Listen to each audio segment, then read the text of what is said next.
Hello and welcome to the Institute of Advanced Studies. I'm Tene Mutin, the director of the IIS, and we're absolutely delighted to host so many of you today. And welcome our two fellows, Yolandi Burger and Zandile, Myeka.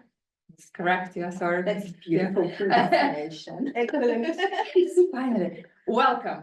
We've been waiting for so long to host you at the IIS, and finally the day has come.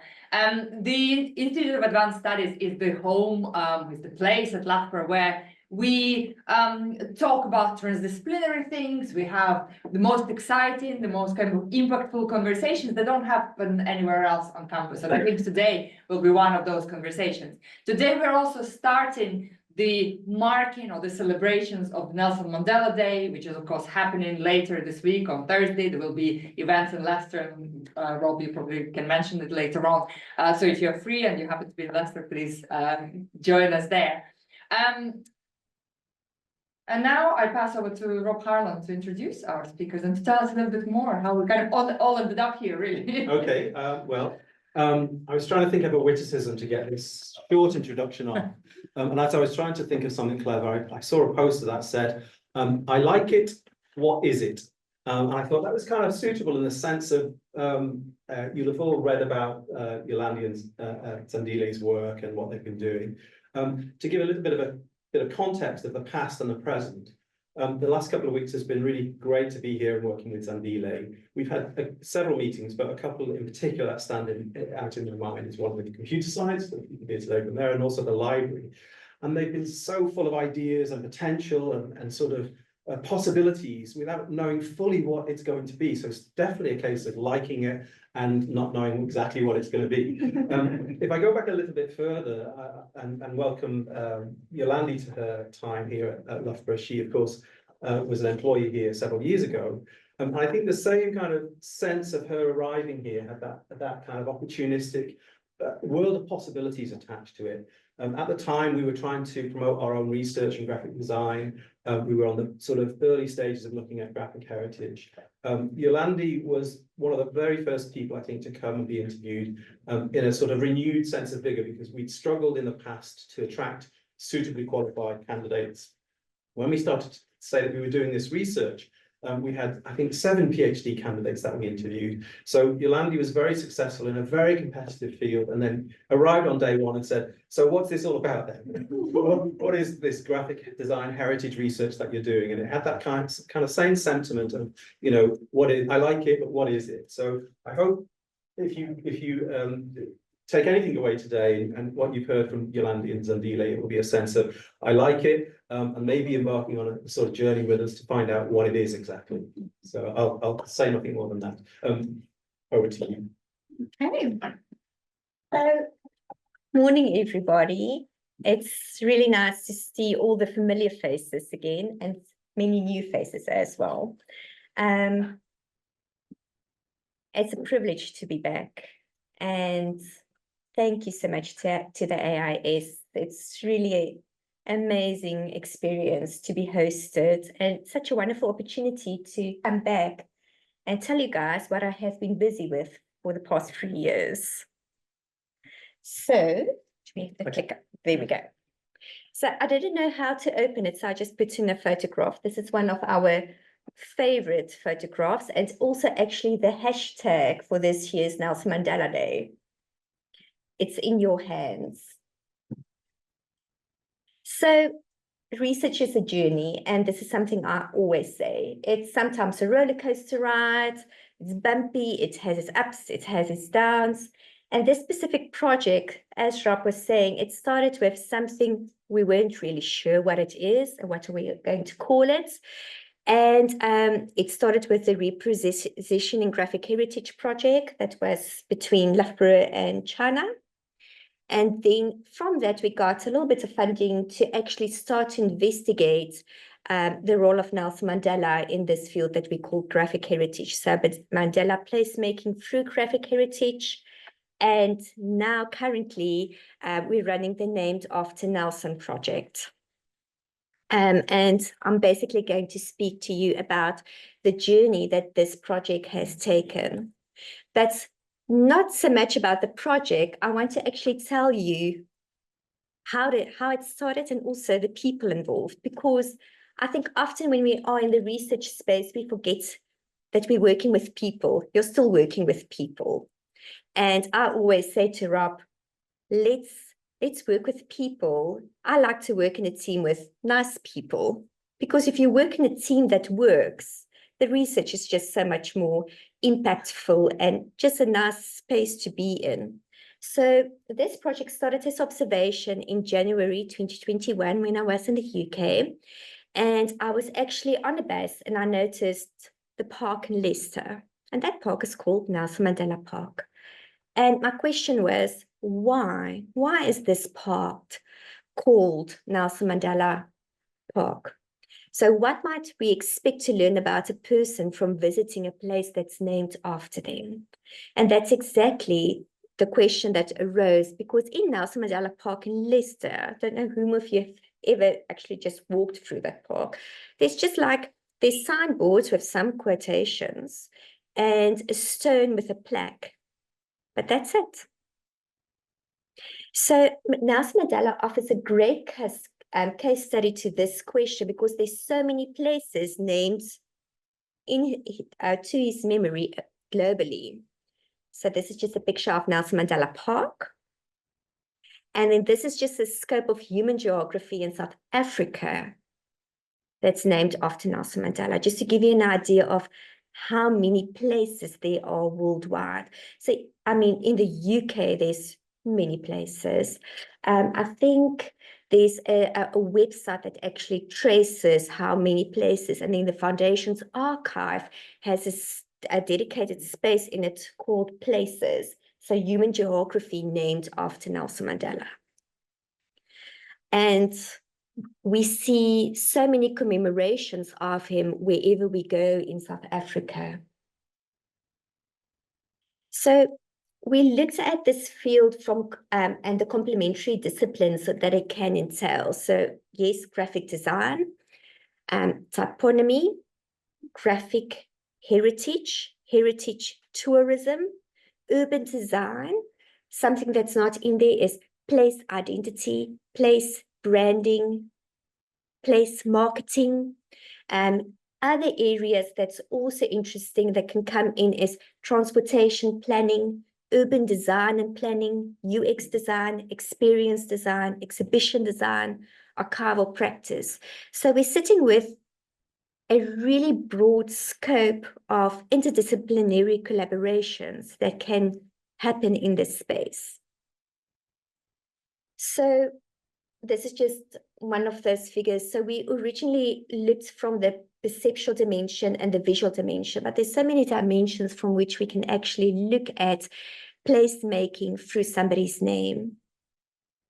This is our framework that we use. We use John Zazel's framework, and we focus specifically on so we used annotated diagrams, drawings, photographs, counting when we looked at the sites and observations. So this is just the foundation of the research that we did. And the terminology that we use. So we say, what is graphic images? It's abstract architectural designs, diagrams, graphs. And we also then explore it through a trio of placemaking of means, meaning, and measurement. But I'm not the means or the meaning. I'm the measurement. That's my role in this project. Because I really like to work with people. So this is our original team that had the discussion.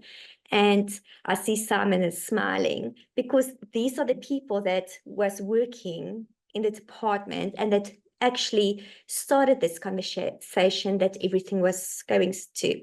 So it's myself, Marella. She is in Brazil. I'm still friends with her. We still keep in touch, and hopefully she's online because I did invite her. Rob and Alison, who was here just last week. So this is the team that started this conversation, and hopefully we're coming back to that again. So we went from this team to this team. And if you just have a look at the amount of people and the different disciplines in it. So we have the Nelson Mandela team, and of course, Zandile is there at number 2. Then we have the Lafayette team that we expanded to include Sechao. Then 7 to 9 is our photographers. So number 7, Celeste McKenzie. She was the driving force behind the photography. She used her network of photographers to go into the spaces where we can't photograph. Because, for instance, like Nelson Mandela Park in Mamelodi is a community section that you can't just enter. So we got a local photographer to go in and document that site. And we have our exhibition team, and we have students, we have our other academic partner, and then we have NK, which I'll also talk a little bit about. He has an enterprise that focused on human-centered design. So this is just some thoughts from the team. This is going to come out in the article that we're going to publish, an informal article on Heritage Portal. And just what is the team saying about their experience working in this project? So working with a team to make research more accessible through more popular means, and not just our normal channels in which we operate. How we use mundane objects and make it interesting and make the connection there, because there is value in those objects, and in working in a multidisciplinary team. Okay, so for me, I'm the people person. So currently I'm the project coordinator of the Named After Nelson project. And what I found is it's very important to understand the needs of your diverse stakeholders, because we're working with an NGO, we're working with academics, we're working with practitioners, we're working with students, we're working with lecturers, we're working with like-minded organizations, hopefully like the Nelson Mandela Foundation. And we're also working in a very multicultural and multidisciplinary team. And these are the soft skills that we often teach our graduates to have, but we as researchers also need them so that we can work, because if we can work with people, we can actually do more impactful and more engaging research. So the impact pathway. So what we did is we spoke to the foundation and we learned what is their need and how can our project contribute to what their need is. So they have 3 impact pathways: dialogue and advocacy, memory, and Nelson Mandela International Day. So through the public exhibition that we have, we focus on the memory, and we have QR codes that links directly into the archive. That's Zandile helped us, and we brought some of the archival items into the exhibition. So these are items that the public has never seen before. So we're trying to increase the hits on their website and their traffic, and we're also using our repository at Lafayette to making all the images access-free, open access. Dialogue and advocacy, we're doing workshops. We did a Freedom Day workshop with students. We're going to do 2 stakeholder workshops. And then, of course, the activities related to Nelson Mandela Day, those in Leicester, but also the global campaigns that we're launching. The first is Share Your Stories. And the second one is a TikTok dance challenge, because the foundation has the need to reach a younger audience of South Africans to keep the legacy alive, because legacy dies off with generations. So how do you keep that generation alive? So this is our impact activity. So we looked at publications, so journal articles, speaking at conferences, the things that we normally do, writing research reports, briefs, and developing toolkits. We do events, public events, policy dialogues, workshops, meetings, webinars. Media, we're using social media, multimedia, broadcasting media, reports and television. We have a radio interview tomorrow again. We had 2 radio interviews. So using all the channels out there, and not just our normal channels that we use to disseminate our research. And then we have a website. We're making use of data visualization using our online networks and our people networks. So leveraging people as well. This is just an example of the exhibition that's currently on display. It's fully transportable, so it pulls out and it can be light flat. The files are also available online so that anybody can download it and put this exhibition on display wherever you are across the world. Also leans into sustainability, of course, then, which is just less. This is a snapshot of the 6 locations that we focused on. We looked at a diverse range of human geography. The bridge, a theatre, a park, a square, and a village that's called Mandela Village. This is just one of the archival items. A pair of sneakers. It's a mundane object, but it has value. And we put it into the context of how it contributes to honouring his legacy. This is just a workshop that we did last year. And we also involved with an event called Making Reading Fun. So this is something that the foundation does, but our team then came on board to offer like a treasure hunt for the children where they have little questions about placemaking and Mandela's legacy, to teach children in a fun way about placemaking. And do they know about these places? They go to these places, but are they more aware of it? We had a student photography workshop. We had an informal lecture at one of the schools. These are just the students. This is us just working. Our normally meetings we have every week for the past 10 months, 11 months, we had a meeting. This is just the UX of last year. We do exhibition tours. We're doing the event in Leicester. And then we have this Share Your Stories campaign that's running currently, where we're asking people, if you went to a place named after Mandela, please share your stories, please share your photographs, because it helps us to extend our reach and the foundation's reach. So feeding back into the archive of places named after Mandela, how does it look, what's happening there, and what are the stories? And I have a little video, but I'm not going to share it because I'm going to run out of time.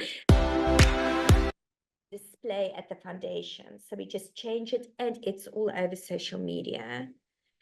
But it's hashtag share your stories. And then this is the dance moves for the Madiba Dance TikTok challenge, which is also where we're using TikTok marketing strategies to get it out. And then the intern actually puts also, we have an intern that focus on this. Just quickly, access to resources. We have a dedicated section on the Named After Nelson website that's focused on just resources, things that's open access that you can use to further. So we have the Nelson Mandela campaign, we have the exhibition panels, we have presentations, toolkits, all of that comes there. Then we have on Figshare the Named After Nelson division, where all the photos are high quality, high res photos are available to download. Lara Skelly is helping us to do, she did this just as a pet project, but the data visualization of where are those things that we are uploading to the archive, from where are they being downloaded in the world and used. And this is our future. So we're looking at a new focus maybe on urban practice with a Gauteng City Region Observatory, for which we received a small pot of funding to have a collaboration with them. Extension of the Named After Nelson project with the Nelson Mandela Children's Hospital. We're also looking at the avenues of storytelling and a sport research agenda. And that's it. Thank you.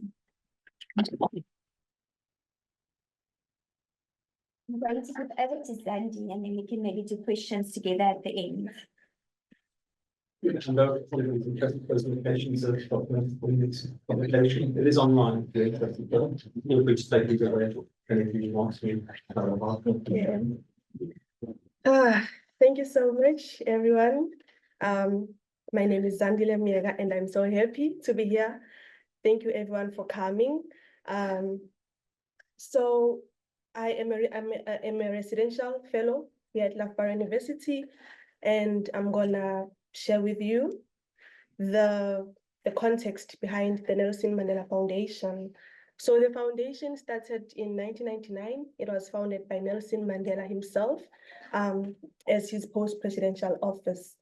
So when he retired from presidency of South Africa, Madiba started the foundation. So it started at his house in 13th Avenue with probably 2 employees or 2 staff members, if not 1. And then the work grew. And then in 2004, the foundation transitioned into an organization that's focused on memory, dialogue, and legacy work with 3 pathways, which are the core programs. The dialogue and advocacy work, which is the archive and research department, the Nelson Mandela International Day, and archive. So the dialogue and advocacy work is where we address critical social issues. The foundation invites statesmen and policymakers around the world who would come and address those social issues. For instance, climate change, gender-based violence. You can think of more world problems. So we had Oprah Winfrey, who came alongside Mama Gracia Machel and others on Isithunzi Sabafazi, which means women's dignity. So as a dialogue against gender-based violence. And then other examples include the latest one that we had, the Shabbat for Palestine, which are the Jews who live in Johannesburg, a movement against the Free Palestine, the ones that's currently happening, people dying and all that. And then we have the early childhood development as part of the dialogue and advocacy work. We focus on early childhood development centers. We register them around South Africa, and we make sure that in industry is a fit one for children. And then we also focus on many other dialogues that we hosted. So these are just a few. You can go to our website to explore more. International Nelson Mandela Day. So it's also one of Madiba's initiatives, and then it's also a huge program. So this is only a few. So the current one that's coming, it's Nelson Mandela Day on the 20th, on the 20th of July. So there'll be a walk and run in Houghton, Johannesburg. So everyone is encouraged, to join, even if you're not in Joburg or in South Africa. So you can just, hashtag, or you can do it virtually. Take a photo of yourself and put on a hashtag, because there is a hashtag that you can put online. Hashtag Mandela Day 2024, hashtag is in your hands. So yes, please do participate and make Madiba's legacy live on. And then you can also join us, as Yolandi mentioned earlier in a presentation. We'll be in Leicester for 3 activities and 3 events. Please also tag along. We also do sanitary towels handover to schools, because you can't, have girl children missing school because of, they don't have sanitary towels. So that's one of the initiatives as well, the Mandela Day initiatives. So the archive and research, our mandate is to create and establish, and protect the legacy of Nelson Mandela. So we are the gatekeepers of his legacy. We protect his copyright, his IP, and everything that has to do with Madiba's legacy. And we are also mandated to generate an integrated and dynamic information resource, on the life and times of Nelson Mandela, and to undertake research and analysis that's required, to support the foundation's work. So not only the foundation's work, but work of the researchers and many other, related institutions. So in 2004, the foundation went through a comprehensive refurbishment, which included the permanent exhibition space. That also have Madiba's post-presidential office, where Madiba would come to the office and work and, sit down and meet, policymakers and, other statesmen. So the office is exactly as it is, as it was since he left it. Okay, slow down, Sandy. Yes. So part of the archival work, we do temporary exhibitions. We've had Unthreading Mandela, which is one of the temporary exhibition spaces that it occupied. So it stays for a duration of 6 months. So we also had Negotiating Democracy exhibition. We also had Infinity to the Power of Women. We also have the traveling exhibition, which is in Brazil, the one below. And then next door is named after Nelson. So this space changes over time. When you come to the foundation, it won't look as, when you visited before. So these are quite a few examples. So the Nelson Mandela archive is fragmented and is scattered all over the world. So it's impossible to collect everything as the foundation and to keep everything at the foundation. So we make sure that we've made a decision that at least if we know where it is, we know where it's located, if it's well taken care of, and then that's it. And then we do, so there's a big part there, because we do collect something that doesn't have a home or something that's donated to the foundation that is related to life in terms of Nelson Mandela. So yeah. And then our core holdings includes Nelson Mandela's personal papers, Madiba's gifts and awards, his presidential record. So those are the gifts or awards that he received while he was in prison, while he was out of prison, during presidency and retirement. We have the 46664 collection. Anyone who can tell me what 46664 stands for? I have a chocolate somewhere. It is prisoners. Okay, so it's Madiba's prison number when he was arrested in Robben Island. It stands for prisoner number 466 of 1964. Wow. So that's how we got that prison number. So we also have that collection at the foundation. It's digitized, it's preserved, it can be accessible online. We also have the Mama Winnie Madikizela Mandela's collection, which is temporarily available now with us because we're processing it once it's done, and then it's going to go to another archival repository. And then we have the J. Scoville collection. Yeah. And records of the NMF, separate from the Mandela's archive. So Nelson Mandela Foundation's activities and events. So documenting Nelson Mandela. So all of these are the databases that are accessible online.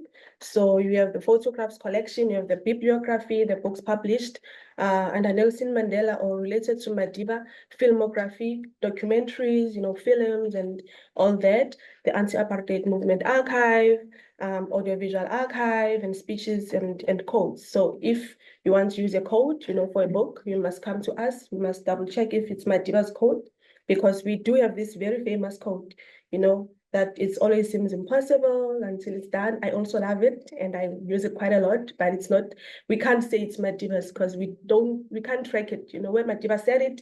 Was it an interview? Was it, a speech somewhere? So we can't really say it's Madiba's, so we also do fact checking in terms of Madiba's code, because we have to know when did Madiba say something that, people say he said it, So the Nelson Mandela Foundation's digital program was made possible by generous donation or from Google Grant.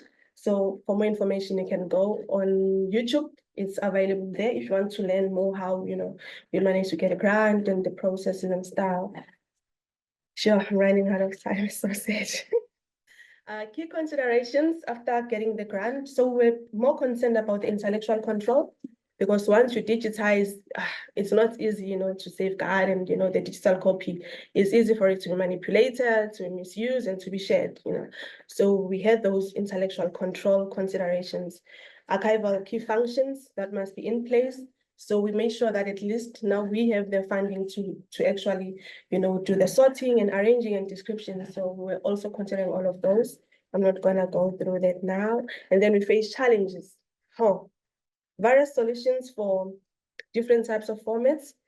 So managing a digital archive is different from a physical archive. So it comes in, different types of formats, and the solutions are also broader. So that was a challenge, choosing one solution for all those various formats.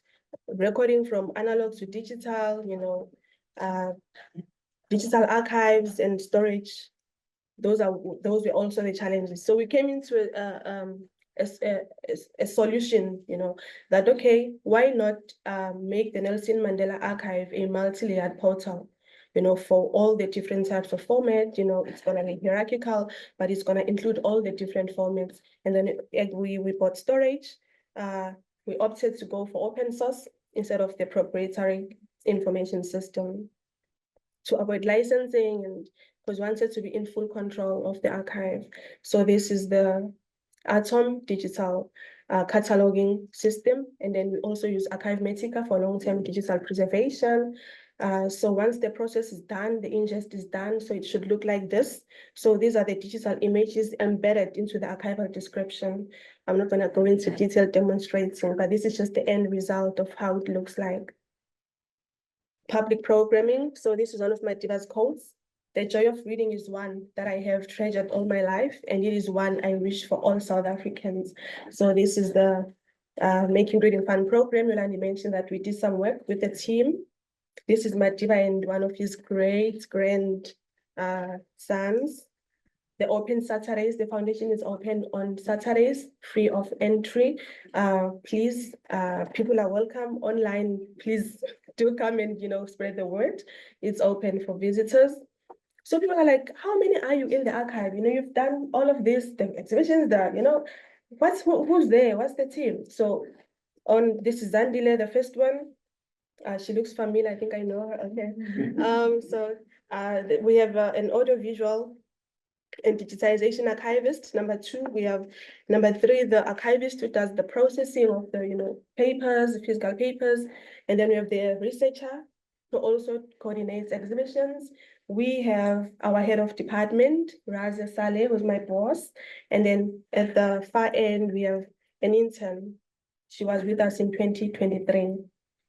So I wanted to show you an augmented reality tour of the foundation, which was made possible by a collaboration by myself and colleagues from the UJ Library. So we worked together in putting this for all of you, but I'm like time. So I tested it, it's working, and then I saw that it's working. But then I wanted to experience it, together with you, because I've been using it before. So it's giving you like a tour, an augmented reality tour of the foundation. So you can actually navigate and see how the foundation looks like when you enter at the entrance. So this is our reception area. This is our temporary exhibition space, which has the named after Nelson exhibition. So people will be like, so where do you guys get funding, the donations? We have a donor wall here. So you can see who donates money to the foundation. So it's categorized into legacy championship and legacy partners. So you can easily, have a look. You can go straight to the permanent exhibition space and see the curated permanent exhibition from Madiba's birth, coming to Johannesburg, being a lawyer. And then we also have a replica of the Nelson Mandela cell in Robben Island, because not everyone can afford, to go to Cape Town and actually, so it's exactly the same size as the flat, the cell in Robben Island. So we do get school kids who come and be like, oh wow, so it was this small. Oh wow, so at least it's inclusive.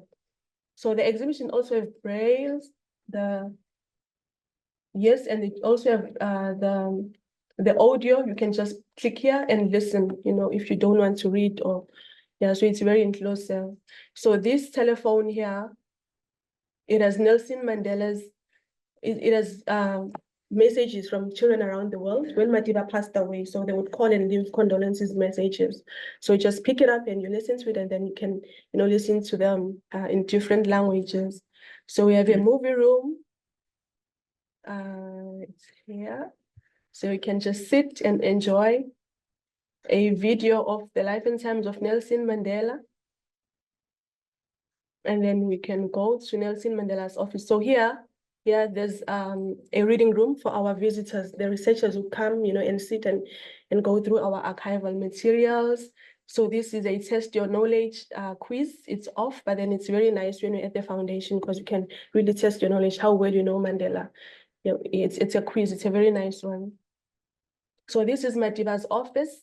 So what's nice about an augmented reality, people know this space from this standpoint here, you know, but then now that it feels as though you are inside the office, you know, because you see many, many corners that you wouldn't see when you are standing, you know, beyond that wall. So yeah, I'm gonna stop here as much as I would like to continue. But yeah, this is one of the collaborations that I had with the colleagues from UJ Library. And it's very special to me because as NGOs, we don't really have capacities, you know, and, you know, the equipment and, you know, to actually implement all these technologies as much as we want to get the archive to the people.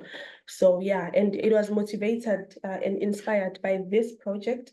They named after Nelson, you know, learning from places named after Nelson Mandela, because we are documenting, a colleague of mine and myself, we are documenting the process that inspired the Nelson Mandela Foundation's building, the structure of the building, the logo, you know, why is it built like this? So I had to raise all those questions because that's where I learned about graphic heritage. So I'm like, okay, so there are places named after Mandela. So what about the foundation? Is there anything that inspired how the foundation is built? Why the veranda? Because if you look at our building, it has the verandas like all around. Why the verandas? It has a pond. Why the pond is, you know, why? So I started asking all those questions. I'm like, why? So fortunately enough, I sat down with a colleague who was involved with the architectures. So we're gonna document all those key important questions and make them available. So I hope to embed, you know, all that the feedback and all that information into this augmented reality so that people can see it. Okay, so why the pond? So I'm gonna just give you one, you know, nice answer. So why the pond?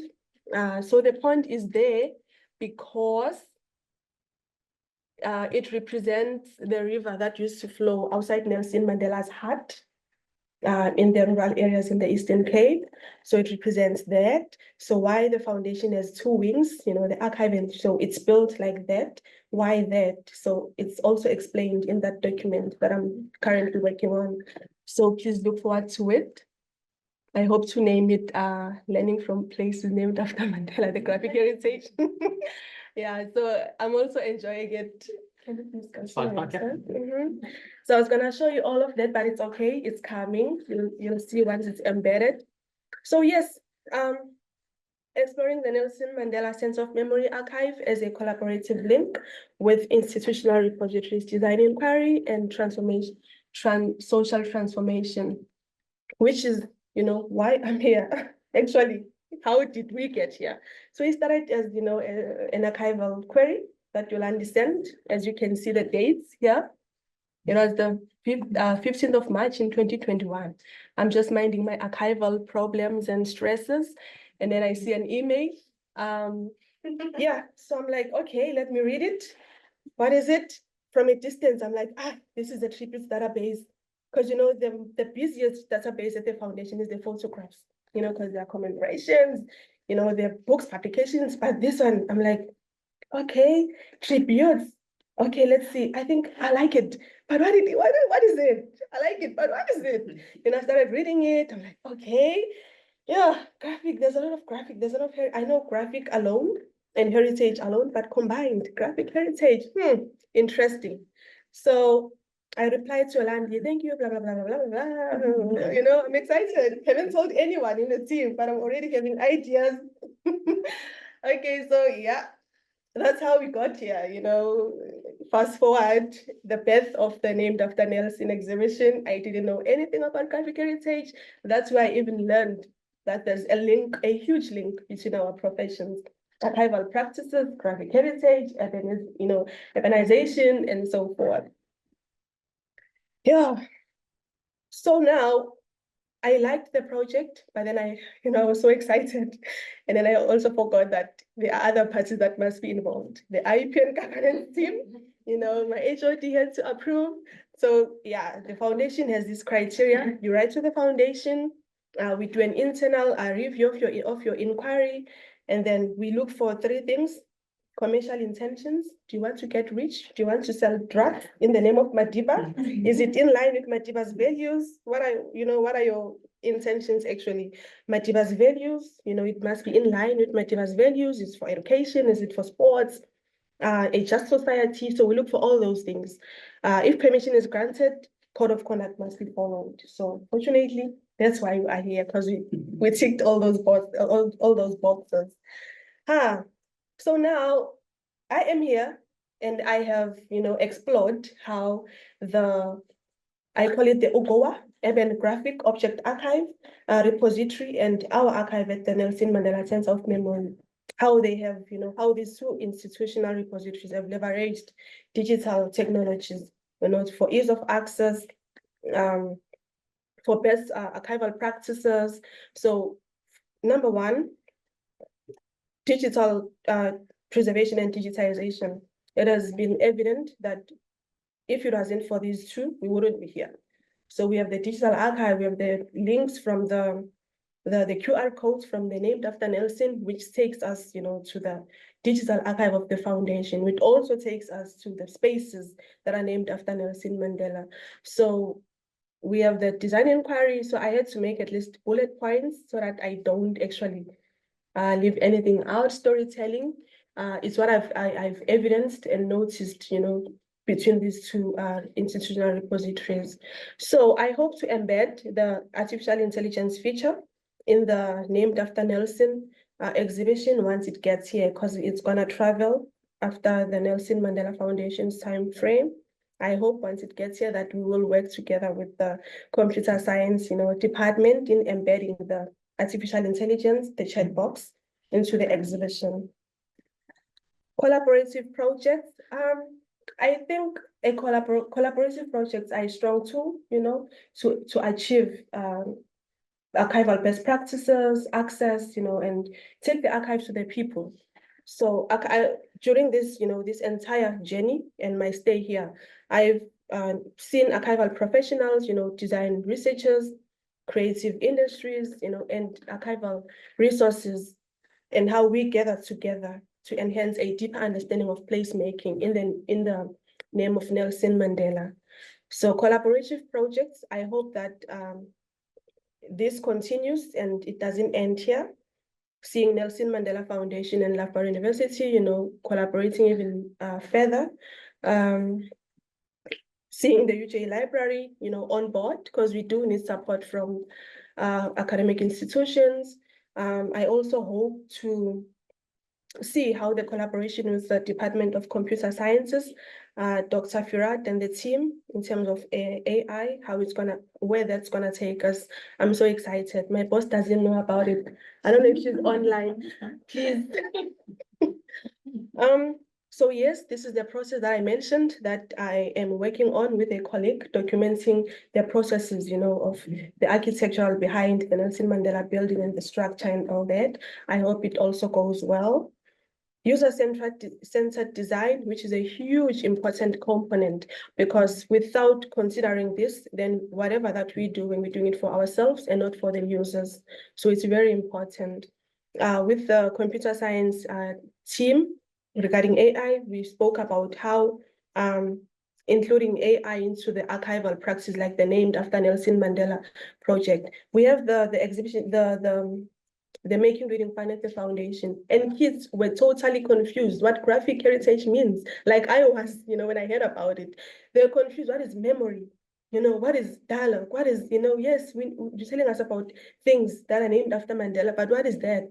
So you can imagine if a child can ask, can talk to a chatbot and ask, hello Mandela, what is your graphic heritage? Mandela will answer, yes, this is a shirt, it represents blah, blah, blah, blah, blah. So at least it's inclusive in terms of age, in terms of language, because we also limited in terms of, translating to different languages. So I hope that artificial intelligence will help into that. So our Atom instance is very complex for just general users. We know that it's very easy to use for researchers and scholars, but then we also embedded a video that it's a YouTube video that you can just, watch before actually navigating through the system.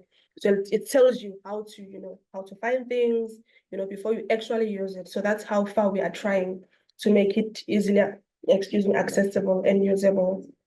Transformative impact.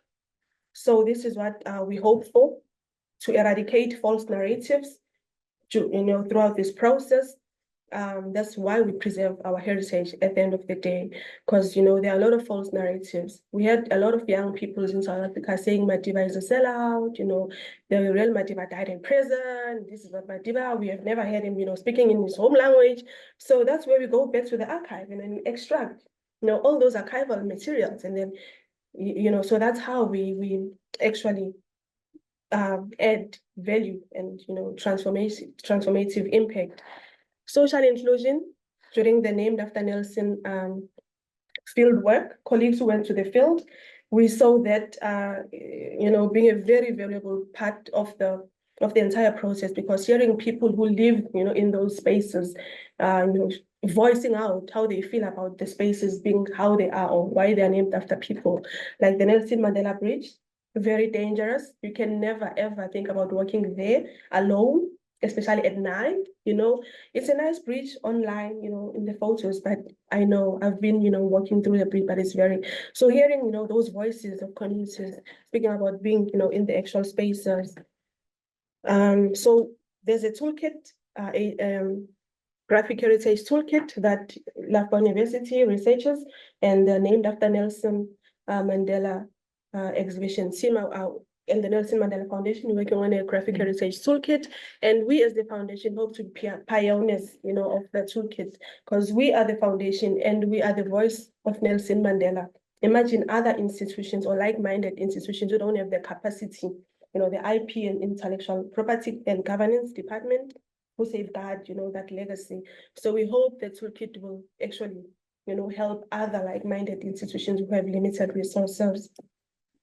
So in conclusion, at the end of the day, I would like to see, or at the end of the fellowship, or at the end, of everything, I would like to see the Urban Graphic Object Archive embedded to the Loughborough University's Atom instance, and the Loughborough University Atom instance embedded into our Nelson Mandela Archive at the Center of Memory Repository by adding it into the archival institution, because that's how we create, these relationships. So that's what I aim to do. Yes, so in a nutshell, academic institutions must please come to the party and support the work of the foundations. Yes, unboxing the archive, please. We need to do that. We need to find ways to digitize, the artifacts, because they're in the vault, inaccessible, not digitized, not, available or visible online. So please, we do need that. Yeah, I hope we will engage with Firat and, his department. Do we still have time so that he can, nothing? We've got about 10 minutes, but we want to take questions, so Okay. there will be time to talk afterwards. Okay, yes. So thank you so much, everyone, for for engaging and listening. And I hope it all goes well with the collaborations. And I hope to share, the results with all of you everywhere, so that you can see how long we've come with all the ideas and implementations. References to institutional repositories that are linked. Thank you.